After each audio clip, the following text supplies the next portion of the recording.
साथियों,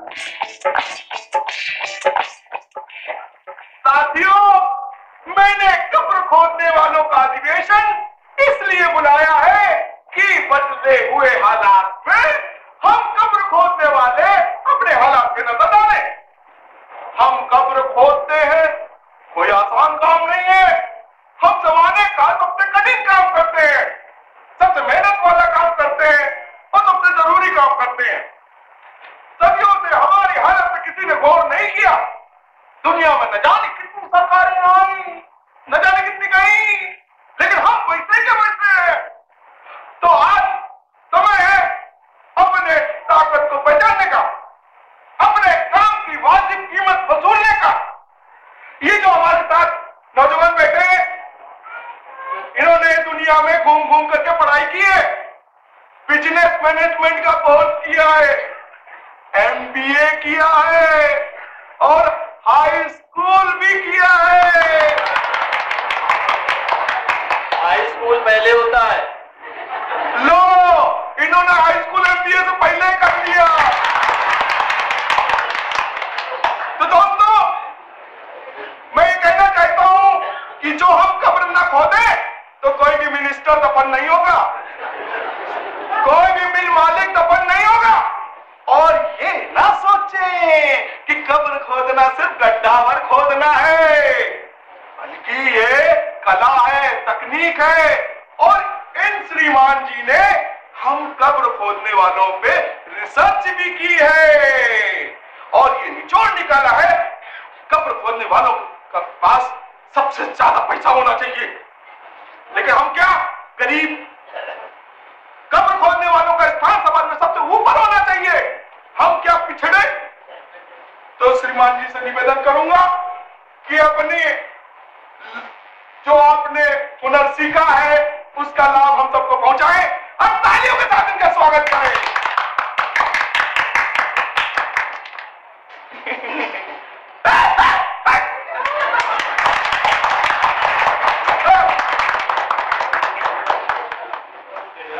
धन्यवाद। साथियों, मैं आज बहुत खुश हूं क्योंकि मैं सर्वश्रेष्ठ कब्र नवीसों के बीच आया हूं, लेकिन साथ ही साथ मैं बड़ा दुखी भी, क्योंकि आप लोगों को आपके काम की वाजिब कीमत नहीं मिलती, इसलिए दुखी हूं मैं। अब वक्त आ गया है कि आप लोग अपनी ताकत को पहचाने, अपने हुनर को जाने, क्योंकि मौजूदा वक्त 4 पैसे कमाने का है। हम लोग आज तक अपने काम को उद्योग का दर्जा नहीं दिला पाए। क्यों? क्योंकि हमने अपने काम का आधुनिकीकरण किया ही नहीं है। सही है? बिल्कुल सही। बैठ जाइए। देखिए, जब होटलें खोली गई तो पहले लजीज खाना परोसा गया, फिर उसके बाद शराब परोसने लगे तो आमदनी बढ़ गई, फिर खाने और शराब के साथ साथ वो नाच भी दिखाने लगे तो आमदनी और बढ़ गई। कहने का मतलब ये है कि हमें अपने काम को अपडेट करना पड़ेगा और जैसा ये बोल रहे हैं हमें अपने काम में नए नए फीचर जोड़ने पड़ेंगे। जी हाँ, अगर हमने अपने काम में नए नए फीचर नहीं जोड़े तो यकीन जानिए हम बाजार के साथ नहीं चलेंगे तो बाजार से बाहर कर दिए जाएंगे। और मौजूदा वक्त तो कब्र खोदने वालों का गोल्डन पीरियड है, गोल्डन पीरियड। इधर देखिए, मृत्यु का तांडव नृत्य चल रहा है। अस्पतालों में दवाइयां नहीं है, लोग महामारी से मर रहे हैं। ऑक्सीजन की कमी से कहीं बच्चे मर रहे हैं तो कहीं चमकी बुखार से मर रहे हैं। और सरकारों के काम में चू नहीं रह गई। जितनी ज्यादा कब्रें उतना ज्यादा मुनाफा। नशे का कारोबार दिन प्रतिदिन बढ़ता जा रहा है और मजहबी दंगे ने तो अलग ही लाशों का पहाड़ खड़ा कर रखा है। मैंने तो यहाँ तक सुना है कि अब तो युद्ध की आशंका भी जताई जा रही है। बिल्कुल सही, और यही उपयुक्त समय है हम कब्र खोदने वालों के लिए।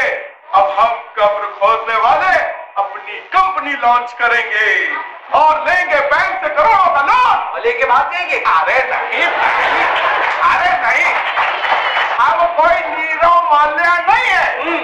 अरे वो देश की कब्र खोदते हैं, हम सिर्फ मुर्दे की खोदते हैं। क्या बात है, क्या बात है, बहुत बढ़िया, बहुत बढ़िया, क्या बात है। लाइए वापस। सोचिए सोचिए सोचिए, हमारा भव्य ऑफिस होगा, आलीशान मकान होगा, चमचमाती कार होगी,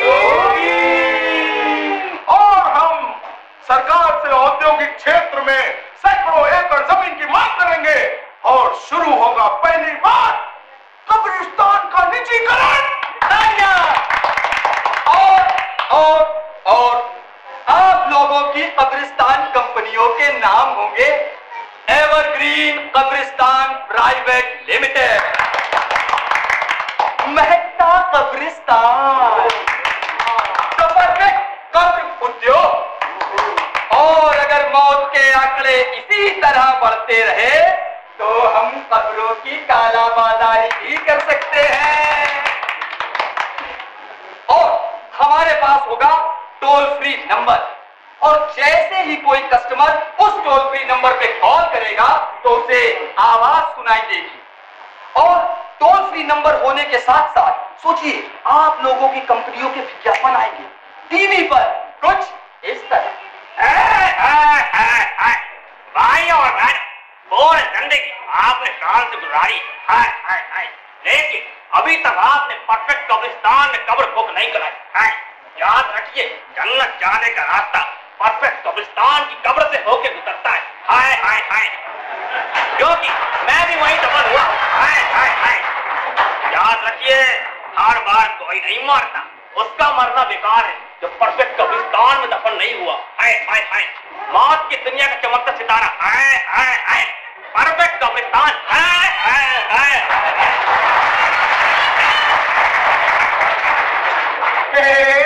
मरने वालों के लिए खुशखबरी, महकता कब्रिस्तान लेकर आया है सिर्फ आप लोग के लिए नर्म, नाजुक और आरामदायक कब्र। ऐसी कब्र देखकर आप यही कहेंगे अब तो मन कर रहा है कि दफन हो ही लूं। तो आज ही अपनी कब्र बुक कराएं और पाएं 10 ग्राम सोने का सिक्का। तो आज ही लॉगिन करें www.mahktakabristan.com।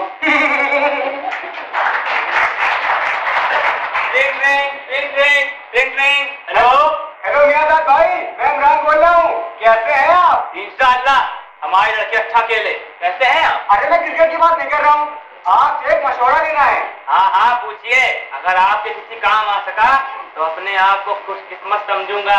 आपके शहर में शकील भाई चावल वाले रहते हैं, उनके लड़के का मेरी लड़की के लिए रिश्ता आया है, क्या आप जानते हैं उन्हें? फौरन हाँ कह दीजिए, 1 नंबर की पार्टी है, बेटी राज करेगी। ये आप किस यहाँ पे बोल रहे हैं? क्योंकि उन्होंने अपने हर बुजुर्ग को एवरग्रीन कब्रिस्तान में दफनाया है, शहर का सबसे महंगा कब्रिस्तान, VIP कब्रिस्तान। कहिए क्या सोचा है आपने? अरे अब क्या सोचना, जो एवरग्रीन कब्रिस्तान से करे प्यार वो रिश्ते में कैसे करे दरार। एवरग्रीन कब्रिस्तान।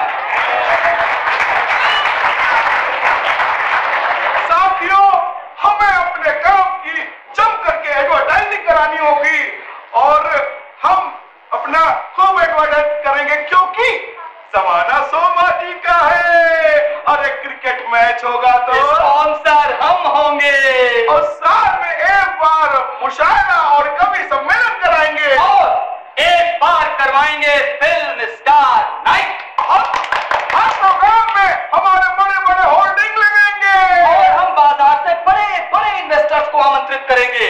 हमारे शेयर सबसे ज्यादा रिटर्न देने वाले होंगे। देखते ही देखते देश की अर्थव्यवस्था आप लोगों से चलने लगेगी। लोगों को सबसे ज्यादा रोजगार सिर्फ आप लोग मुहैया कराएंगे। सोचिए, आपका टोल फ्री नंबर होगा, और उस नंबर पर जब भी कोई ग्राहक कॉल करेगा इंक्वायरी के लिए, तो उसे कुछ ऐसी आवाज आएगी। कब्रों की दुनिया में आपका स्वागत है। नई कब्र की बुकिंग के लिए 1 दबाएं, पुरानी कब्र की मरम्मत के लिए 2 दबाएं, कब्रों पे फूलों की चादर चढ़ाने के लिए 3 दबाएं, कब्रों के मुख्य मेन्यू में वापस आने के लिए 4 दबाएं। कब्रों के आपने नई बुकिंग के लिए पहल की है। आपकी बुकिंग स्वीकार कर ली गई है। जल्द ही हमारे अधिकारी आपसे संपर्क करेंगे। हमारे साथ बने रहने के लिए धन्यवाद। आपका दिन शुभ हो। अरे हमारे कब्रों का विज्ञापन अखबारों, देश की अर्थव्यवस्था आप लोगों से चलेगी।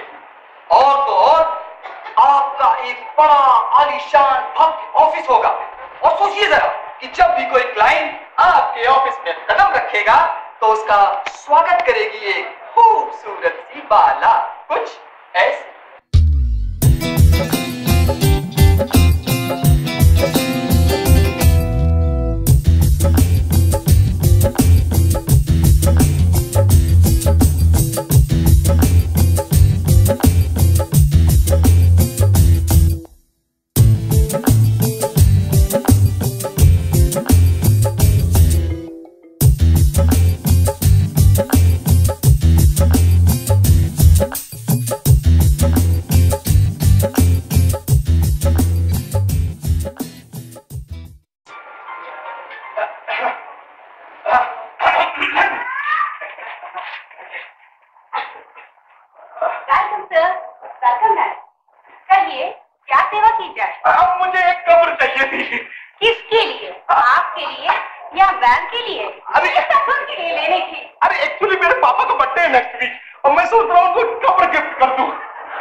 आपके पापा के लिए अच्छी रहेगी। ओह, कितने की होगी ये कब्र?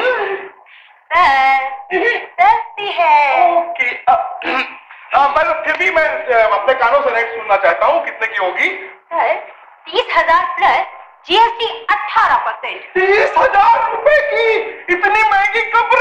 क्या सर, आप तो 30,000 में ही चौंक गए।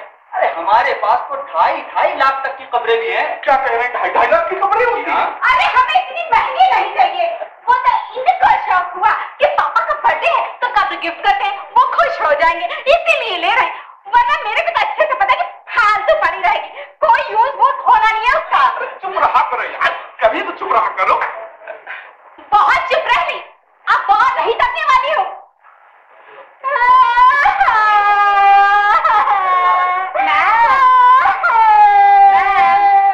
चुप हो जाइए ना, चुप हो जाइए, चुप हो जाइए। जिस दिन से इनके घर आई हूँ एक सुख नहीं मिला। जानती हो, अभी 2 महीने पहले मेरा बर्थडे था। 70 रुपए वाली कैडबरी लाकर मेरे मुंह पे फेंक दिए। सूखा था हैप्पी बर्थडे बोला, वो भी बाथरूम की तरफ मुंह करके। और अब देखो अपने हट्टे कट्टे बात के लिए इतनी महंगी कब्र ले रहे हैं जिसका कि 10-20 साल तक कभी का कोई चांस ही नहीं। पता नहीं हुआ मरेगा भी या नहीं। अब मैम, ये तो बड़ी अच्छी बात है कि 10-20 साल तक नहीं मरेंगे तो आपको 1 लाख रुपए कम से कम वापस हो जाएंगे 10-20 साल में। बल्कि इन्वेस्टमेंट करने का सबसे बेहतरीन प्लान है ये। मैं तो कहता हूँ कि गोल्ड और शेयर से भी ज्यादा रिटर्न तो आजकल कब्रों में है।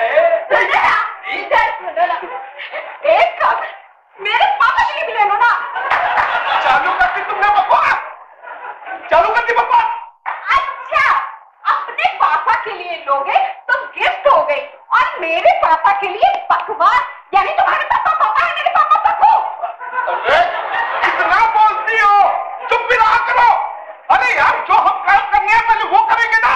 करा लो चुप, जिस दिन से तुम्हारे घर आई हूँ चुप ही तो जाओ, कर लो अपनी मनमर्जी। अरे मैं तो कहती हूँ अपने बाप के लिए एक कब्र है क्या, पूरा कब्रिस्तान ही ले लो ना। सर यहाँ तक ना, तो पैर वहाँ, पैर यहाँ तक ना, तो फिर उधर। अरे पूरा कब्रिस्तान में जहाँ भी पैर रखोगे ना तुम्हारे पापा ही नजर आएंगे तुमको। फिर उनकी बर्थडे पर सजाना पूरा कब्रिस्तान और करवाना कव्वाली। मैम शांत हो जाइए। अरे मैडम को छोड़िए, आइए आप, आइए। हाथ से छोड़िए। अच्छा, कौन सी कब्र ले? सर, आपको मुझे दिखाई थी ना, देखिए 30 वाली, ये देखिए 45,000 वाली, ये भी अच्छी है। बल्कि मैं आपसे कह रही हूँ आप यही लीजिए। इस 30,000 और 45,000 में फर्क क्या है? सर, जो 30,000 वाली कब्र है वो खुले मैदान में है और जो 45,000 वाली कब्र है वो नीम के घने पेड़ों की छांव में है। फिर इसके आसपास हम फर्श लगा देंगे जिससे कि छाया नहीं उड़ेंगी और दिन भर कब्र पर नीम के पत्ते कुछ इस तरह टक टक टक टक गिरते रहेंगे। और सर, आप तो जानते हैं कि नीम के पत्ते खून साफ करते हैं, मुर्दा का खून। चुप चुप चुप। एक्चुअली क्या है, वैसे तो मैं नहीं खरीद पाऊंगा इतनी महंगी कब्र, लेकिन फिर भी मैं ये मतलब मैंने पेपर में पढ़ा था कि 2-3 हजार रुपए की कब्रें मिलती है, लेकिन यहाँ तो 30-40 हजार की बातें हो रही है। आपने बिल्कुल सही पढ़ा था पेपर में। भाई साहब, बाजार में तो 2-2 हजार की कब्रें भी उपलब्ध हैं, पर क्या है कि हम लोग इतनी घटिया और हल्की क्वालिटी की कब्रें रखते नहीं। पहली बारिश हुई नहीं कि भसक जाती है। अब ऐसी कब्र में सांप को दफनाने से तो बेहतर है कि कूड़े में फेंक दो। सर, जब बात पापा की हो तो इतना क्या विचारना। लोग तो मरे बाप की स्मृति में लाखों रुपए का अनुदान कर देते हैं। तो सर, आप तो 45,000 की कब्र लेने में लग रहे हैं। भाई साहब, आप विश्वास नहीं करेंगे, केवल इसीलिए आपको दिखा रहा हूँ। ये देखिए, अरे उधर ख्याल मत दीजिए, यहाँ दीजिए। ये देखिए, ये देखिए, ये 2 कब्रें अभी हमने कल ही बेची है। ये वाली 75,000 की है और ये वाली तो 1.25 लाख रुपए की है। 1.25 लाख की। 1.25 लाख रुपए की कब्र? जी। ये वाली मत ले लेना। अरे हाँ मालूम, मैं नहीं लूंगा, औकात नहीं मेरी। हाँ, ये बात पर बताइए कि इतनी महंगी क्यों भैया? 75,000 1.25 लाख? अरे भाई साहब, इन दोनों कब्रों में आप ऐसा आगे की बात, हाँ, इन दोनों कब्रों में आप हमें केवल फोन कर दीजिए कि आपके घर में मौत हो गई है, बस आपका काम खत्म। एक एक काम हम लोग करेंगे। अब बल्कि आपको तो रोने की भी जरूरत नहीं है। अरे भाई, वो 15 लोगों की टीम बना रखी है रोने वालों की, आपके घर भिजवा देंगे और घर से लेकर कब्रिस्तान तक का पूरा सफर फेसबुक लाइव पे दिखाया जाएगा। दोनों कब्रों की 5 साल की गारंटी होगी और 5 साल में कोई भी टूट फूट हो तो उसका फ्री मेंटेनेंस हम कराएंगे। और साथ ही 1 साल तक आदमी की कब्र पर फूलों की चादर चढ़ाई जाएगी। ओहो, आदमी की कब्र पर फूलों की चादर, औरत की कब्र पर? मैम, औरत की कब्र को तो स्पेशली हम लोग शैम्पू से जलाते हैं और साथ ही पर्दे में रखते हैं ताकि कोई गैर वर्ग उसे ताड़ ना सके। एक औरत पर बंधन की तो आप लोगों ने हद ही कर दी है। अरे मैं तो कहती हूँ जिस कब्र पर मर्द की एक निगाह भी न पड़े, मैं तो ऐसी कब्र मुफ्त में भी ना लूं। अब मैम, अगर आप चाहेंगी तो हम लोग ये फीचर हटा देंगे, उस हिसाब से आपके रेट कम हो जाएंगे। भाई साहब, वैसे तो देखिए मैं नहीं ले पाऊंगा। एक बात है, आप क्या जिस हिसाब से रेट है ना कब्रों के, मुझे नहीं लगता कोई गरीब दफन हो पाएगा। ऐसा बिल्कुल नहीं है भाई साहब, हमारे पास तो ऐसी भी कब्रें हैं जिसका रेट है केवल 101 रुपया। 101 रुपया? जी हाँ, अब लेकिन वो केवल नाटक करने वालों के लिए है, ओनली फॉर रंगकर्मी। भैया,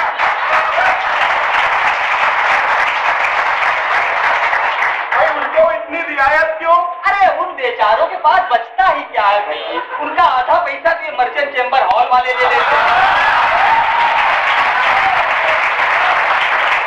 और बाकी का जो बचा हुआ आधा होगा ये हफीज भाई, सुरेंद्र भाई, नौशाद भाई मिलबांट के खा लेते हैं। ले दे के 4 आदमी आता है उनको दफनाने और दफना करके 1 मिनट भी कब्रिस्तान में नहीं रुकता कि फौरन सब चक्कर। कहाँ? अरे रिहर्सल में। तो क्या सोचा आपने, कौन सी कब्र लेंगे? 30,000 वाली, 45,000 वाली, 75,000 वाली या 1.25 लाख वाली? कौन सी? अरे फाइनेंस का ऑप्शन भी उपलब्ध है हमारे पास। कितने का फाइनेंस हो जाएगा? अरे वो यहाँ बताया जाएगा, इधर आइए भाई, आप घूम फिर के वहीं पहुंच जाते हो। भाई एक प्लॉट की रीडिंग आपकी है, दूसरे पे नजर मत डालिए। इधर आइए, ये देखिए, ये है। 1 मिनट। हाँ, ये बताइए आप 2 का कर रहे हैं? आप क्या दो फ्रॉड है ये। 75,000 वाली और 1.25 लाख वाली में फीचर तो एक जैसे है, फिर रेट का अंतर क्यों है? अरे भाई साहब शांत हो जाए। क्या है कि ये जो 75,000 वाली कब्र है ना, ये नॉन एसी कब्र है, मुर्दे को गर्मी भी तो लग सकती है। और जो 1.25 लाख वाली कब्र है उसमें तो 2 टन का एसी लगा है। एसी लगा है। तो आपने क्या सोचा? आप ये कैटलॉग मुझे दे दीजिए। हाँ मैं दे रही हूँ।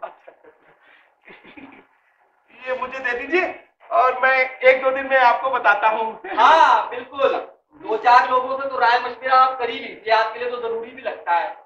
क्या है कि कोई भी चीज हो, खास करके कब बड़ी सोच समझ के खरीदनी चाहिए भाई साहब। अब एक बार ले ली सो ले ली, बार बार बदल नहीं सकते ना। अब तो ता कयामत उसी में रहना होगा। अच्छा ये बताइए सर एक मिनट, आप अपना कॉन्टेक्ट नंबर दीजिए। Contact number? अच्छा कॉन्टेक्ट मैं नंबर आपको फोन मेरा कर क्यों लूंगी। Visiting card? अरे मैडम लिख दीजिए आप। अरे बस बहुत इजी है, 8176904414। Thank you.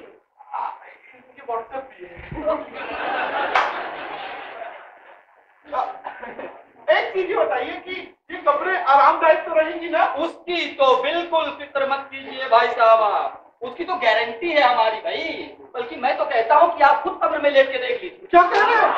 नहीं मतलब कुछ देर के लिए आपको पता चल जाएगा कि कितनी आरामदायक कब्रें हैं हमारे यहाँ की। भाई साहब इसी शहर में पिछले 10 सालों से कब्रें बेच रहा हूँ, पर मजाल है कि आज तक कभी किसी मुर्दे ने शिकायत कर दी हो। ठीक है, चलो चलो चलो, हम लोग आते हैं 2-3 दिन में, बताते हैं आपको। ठीक है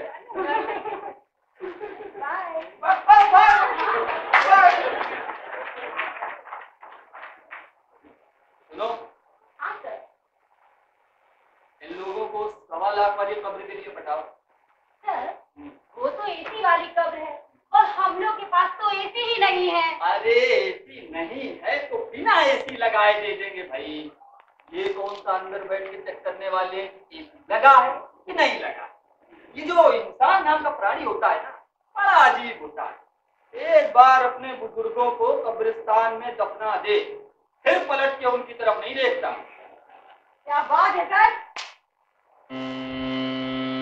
मिटा सकता नहीं कोई भी है जो नाम मंटो का, चुका सकता नहीं कोई भी है जो दाम मंटो का।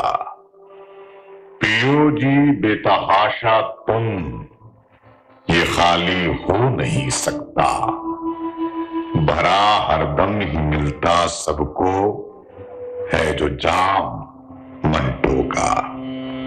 सियासत तो जी है नंगी, मैं चोली क्या उतारूंगा, ये कहता अपने पाठक से हर कलाम मंटो का। जिहालत होगी खाली और वहां भर जाएगी बुद्धि, रोके तो भला कोई है जो काम मंटो का।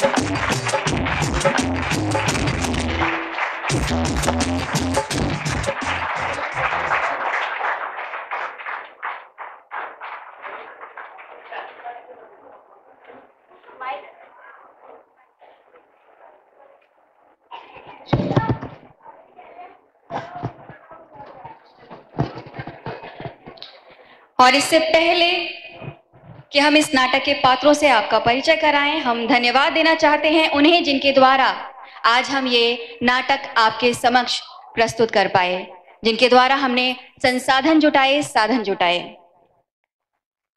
92.7 big FM, ABC news, Shri Raju Jalan ji, Shri Yogesh Agarwal, Shri Pradeep Agarwal ji, Shri Harish Makhija, Shri Piyush Surekha, Shri Kamalkant Chandak, Shri Siddharth Gupta और श्री अरुण कुमार गुप्ता जी।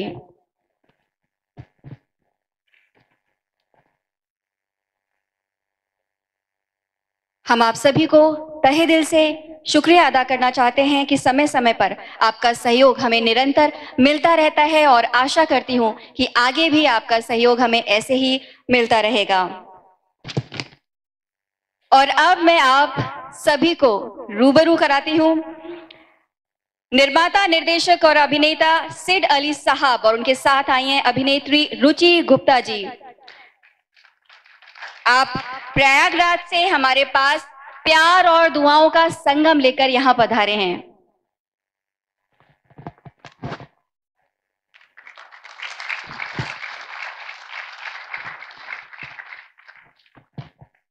आपको बताना चाहूंगी कि इस नाटक के माध्यम से मंटो की कहानियों का कोलाज तैयार किया इस नाटक के लेखक, मशहूर नाटककार और रंगकर्मी जनाब अख्तर अली साहब ने। आज वो हमारे साथ यहाँ पर नहीं है, मगर उनकी दुआएं हमेशा हमारे साथ हैं।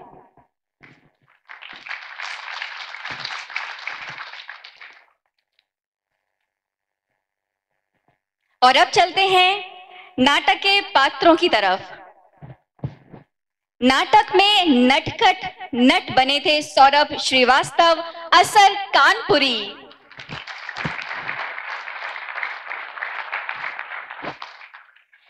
नटी के रूप में आपसे रूबरू थी मैं, यानी कि आपकी रंजना। और आज टीवी कलाकार बनकर टीवी के फ्रेम में फिट हुए शुभम कटियार, आकाश सिंह, सोहन और करीम के किरदार को एक साथ जिया सनी कनौजिया ने। और आज जमकर डुग्गी बजाई हिमांशु शुक्ला ने। अभिनय के विभिन्न आयामों को छूते हुए विभिन्न रूपों के साथ साथ मौलाना साहब का रूप लिया कौस्तुभ उमर ने।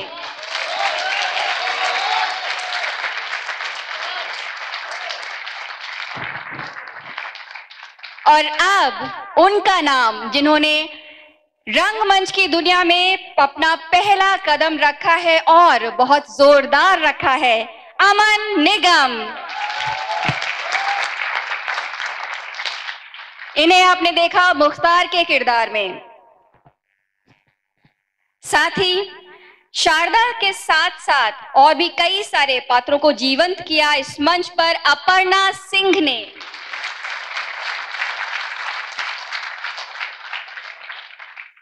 मंटो साहब की बेटी यानी कि नुजहत का किरदार निभाया बाल कलाकार और आप सबकी प्यारी चहेती सुहानी यादव ने। मंच पर साफिया के किरदार में आपके साथ थी सीमा सैनी।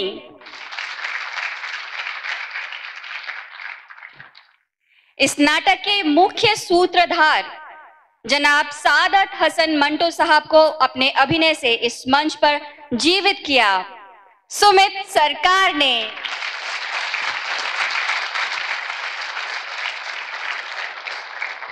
और कहानी यही खत्म नहीं होती है दोस्तों। इस रंग सेना के सुपह सालार हमारे सेनापति, रंग निर्देशक सर नीरज हेस्टिंग्स साहब।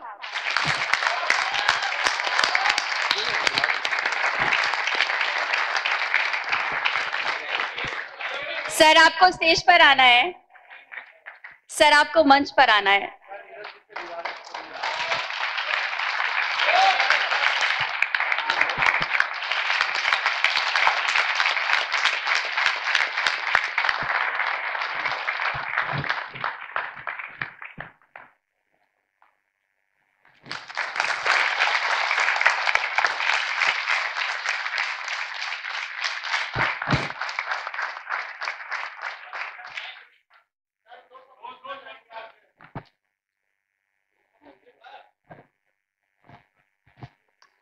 जिस मंच से मंटो खुद बोल रहा हो, उस मंच पर किसी और के बोलने की कोई स्पेस नहीं रहती।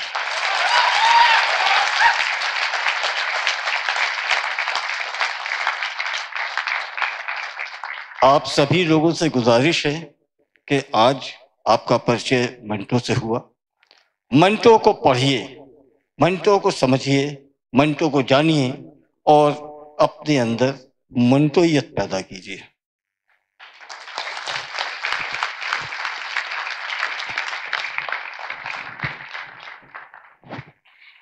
नाटक का सुमधुर संगीत जो आपने सुना उसे तैयार किया फिल्म संगीतकार विशु ब्रह्मचारी ने।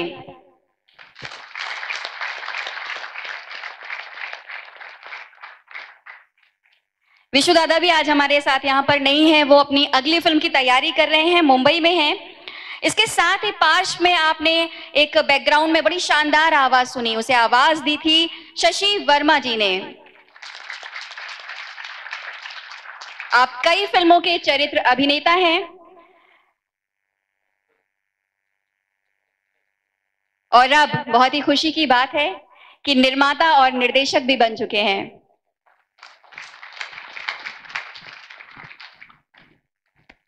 बहुत ही खूबसूरत डांस के साथ ओपनिंग की गई थी, जिसे संवारा था शाहरुख और सोनू जी ने। संगीत संयोजन शाइनी हेस्टिंग्स का था। लाइट डिजाइनर मोहम्मद हाफिज साहब।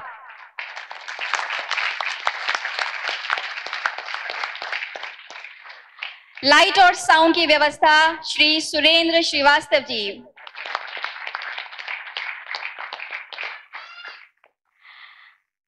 खूबसूरत लिबासों को तैयार किया था विंध्या हेस्टिंग जी ने।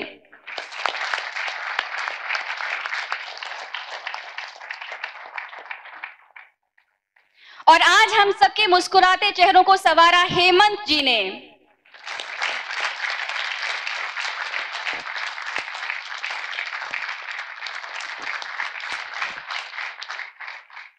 मंच के पीछे हमारा साथ दिया दिलीप गुप्ता जी ने, महेश अग्रवाल जी ने और इसके साथ ही यूथ वॉलेंटियर हमारे साथ थे रश्मि, सिंचित सचान, सम्राट यादव और हिमांशु कटारिया। इस नाटक को आप तक पहुंचाया श्री रामनाथ फाउंडेशन कानपुर और रंगमंच मुंबई ने।